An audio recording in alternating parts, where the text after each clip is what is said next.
오늘 말씀은, 이 시간 말씀은 로마서 12장 1절 말씀입니다. 그러므로 형제들아, 내가 하나님의 모든 자비하심으로 너희를 권하노니 너희 몸을 하나님이 기뻐하시는 거룩한 산 제물로 드리라. 이는 너희가 드릴 영적 예배니라. 2024년이 마지막 12월 달에 우리 같은 대한민국이 요동치는 그런 또 큰 사고가 일어난 거죠. 그죠? 너무나 많은 사람들이 어느 한순간에 천국에 가서 또 그런 일이 일어나면 또 말도 많고 또 슬프고 그리고 또 말도 많고 그런데 슬픈 일이죠. 그래서 아무튼 기도 많이 해주시고 빨리 다 안정이 됐으면 좋겠습니다.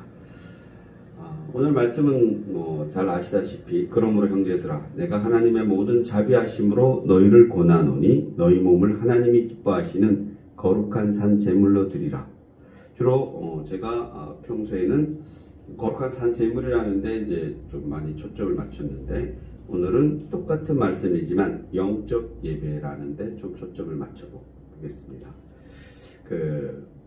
이게 로마서 12장이잖아요. 그럼 이제 앞에 11장까지 있었을 거 아니에요, 그죠?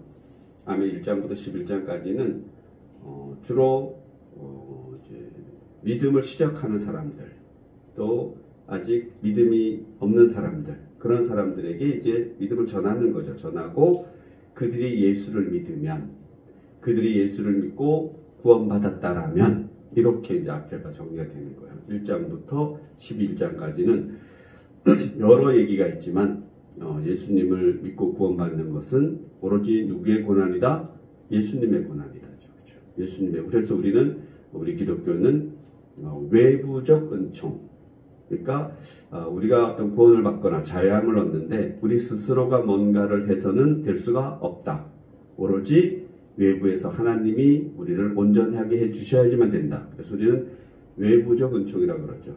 우리 기독교 말고 나머지 이 세상의 모든 어떠한 철학이든 사상이든 특히나 종교적인 것은 다 내부적 은총이거나 아니면 사람이 뭘 해야지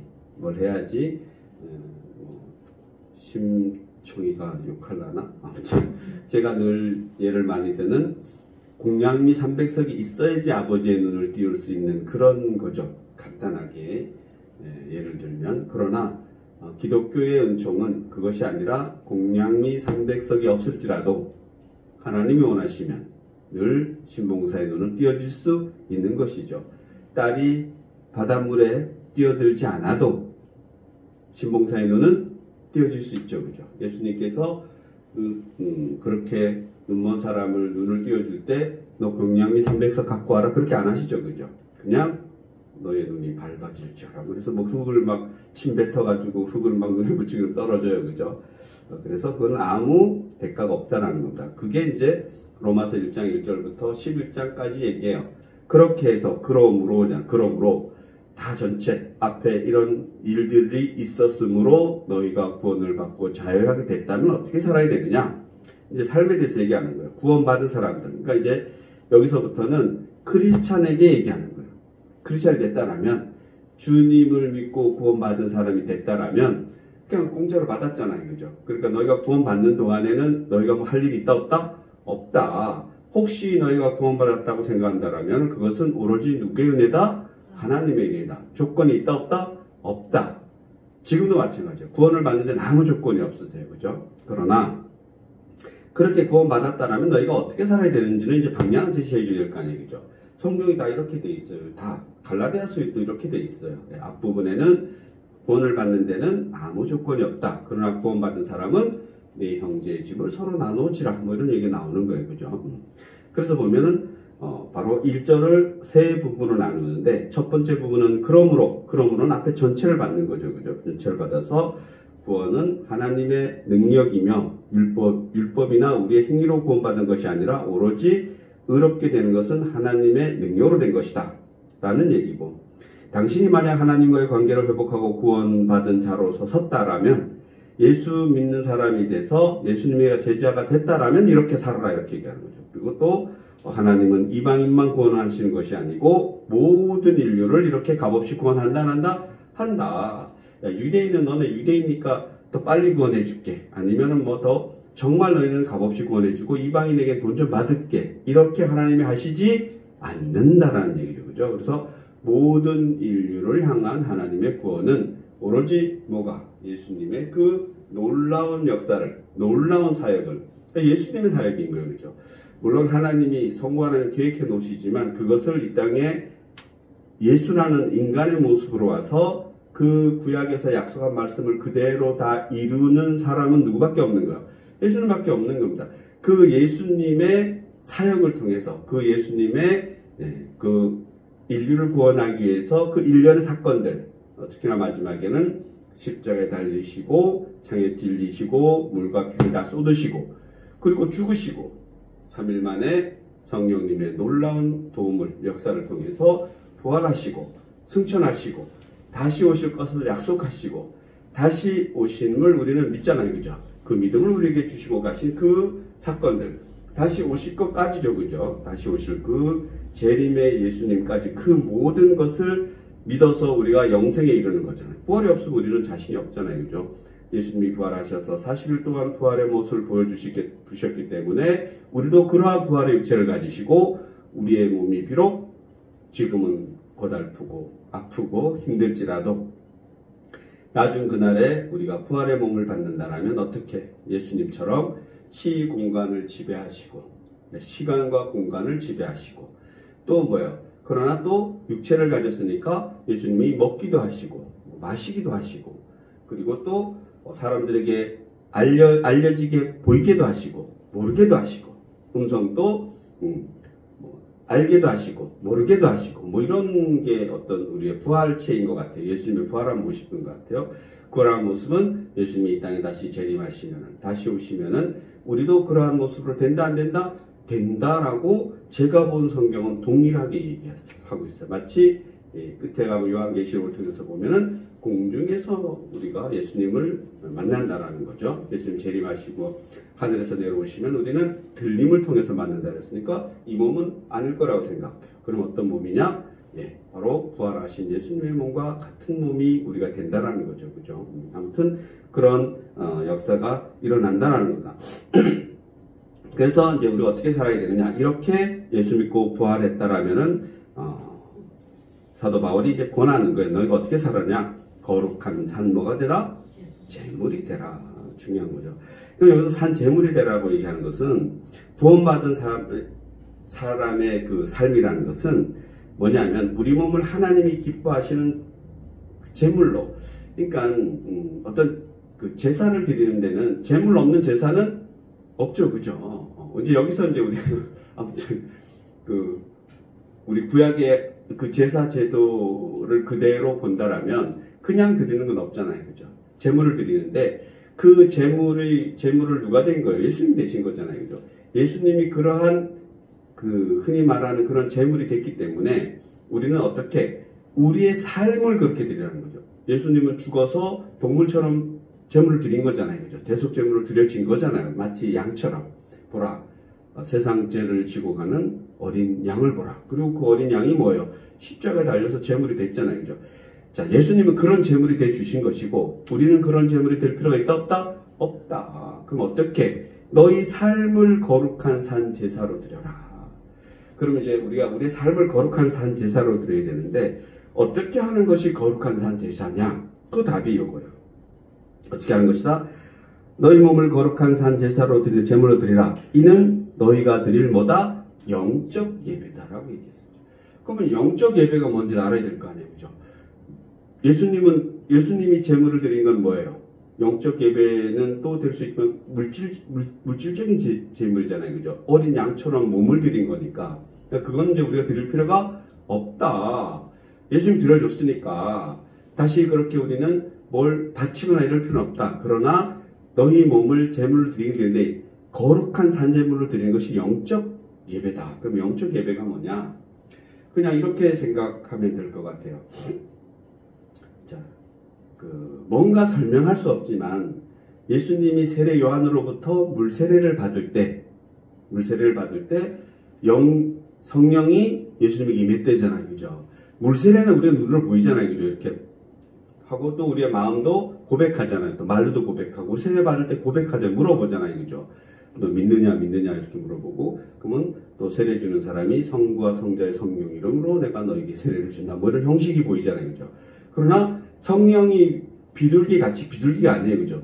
어떤 그러한 형태 사람들에게 이해하기 쉽게 해서 결국은 눈에 보여 안 보여? 안 보이잖아요. 그죠? 근데 뭔가가 현상 나타나는 거잖아요. 마치 사도행전 2장에 보면은 성령이 내리는데 마치 바람같이 성령이 막 임하는데 바람 같아요. 바람이 원래 뭐 솔솔 그런 바람 아니잖아요. 그죠? 거기서 좀 뭔가가 움직임이 느껴지는 바람은 아니에요. 그죠? 그러나 또 뭐요? 불의 혀같이 불의 혀가 뭐 장작불 타면 혀가 막 불의 불꽃이 막 움직이잖아요. 그런 걸 얘기하는 거죠. 그죠? 그래서 뭔가가 바람 같고 불의 혀 같은 그런 것을 성령이라고 표현하는데 눈에 보이진 않지만 뭔가가 우리가 느낄 수 있다라는 거예요. 그죠? 느낌이 있다라는 거. 특히나 성령이 임할 때는 일단은 촉감적으로 그리고 또 시각적으로 느낌적으로 감각적으로 시각적으로 뭔가 보이는 듯한 게 있다 없다? 있다. 그래서 그러한 것은 아마 영적이라고 그리고 우리 그렇게 본다라면 흔히 완성도를 따지면은 영적 예배라는 것은 보다 더 완벽한 예배를 얘기하는 거죠. 온전한 예배라고 이렇게 해석을 하더라고요. 그러니까 우리가 예배를 드리긴 드리는데 그냥 우리가 이렇게 드리는 것은 우리가 이게 다 우리 지금 이 시간에 드리는 것도 뭐예요? 어떻게 보면은 육체적인 예배잖아요. 그죠? 우리가 뭔가를 해야 되잖아요. 그죠? 그럼 이 안에서 우리는 뭐예요? 우리가 온전한 예배를 드리라는 얘기예요. 온전한 예배를. 그러면은 우리 또 요한복음 4장에 나오잖아요. 그죠? 사마리아인과 예수님이 대담하는 중에 예배에 대해서 얘기하는데 예수님이 뭐라 그래요? 그리신 산에서도 아니고 예루살렘에서도 아니고 너희가 신령과 진정으로 예배 드릴 때가 있을 것이다. 그건 뭐야? 예수님의 이름으로 나의 이름으로 나를 통해서 예배 드릴 때가 있을 것이다. 그것이 무슨 예배다?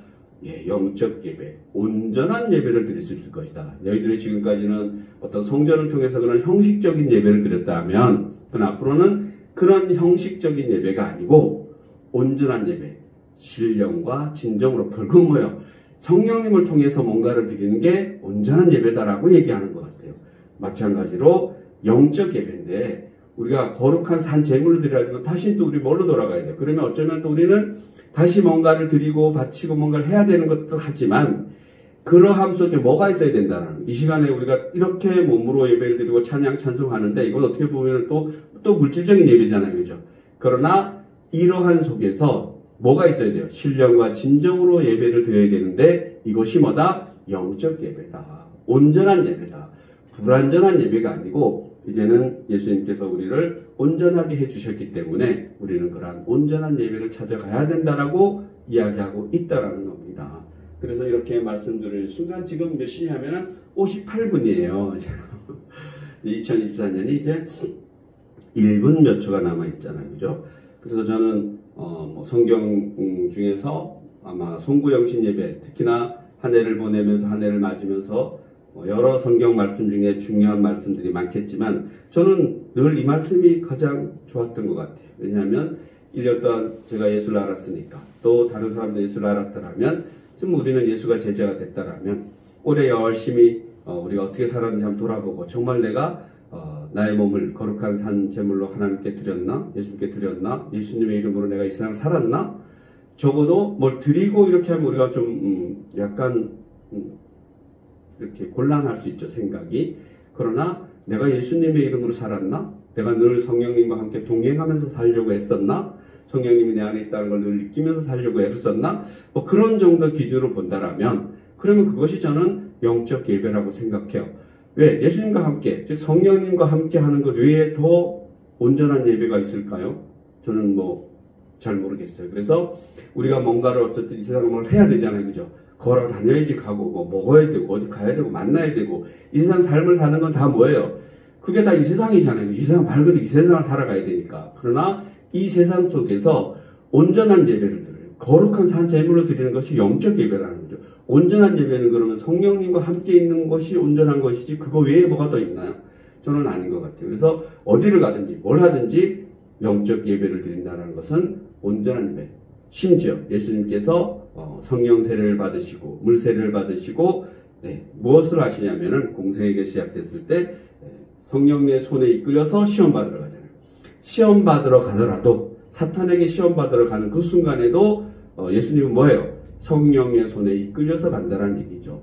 오늘날 지금 대한민국이 이 시간에 이 시점에서 아무리 혼란스러운 일이 있더라도 대한민국 혼란스러우니까 우리는 대한민국 국민이니까 우리도 혼란스러워요. 혼란스럽지만 또 우리는 하나님의 국민이기 때문에 이 영적 예배를 생각하시면 아마 마음이 평안해지지 않을까 생각해요. 그래서 세상이 어떻든지 간에 또 그 세상을 우리도 헤쳐나가야죠. 그죠? 왜? 우리도 같이 국민이니까. 그렇지만 우리에게는 하나님이 있고 오늘 말씀하신 대로 이제 우리는 크리스찬이니까 영적 예배를 드리는 것이 중요하다. 그럼 온전한 예배는 뭐냐? 신령과 진정으로 드리는 예배다.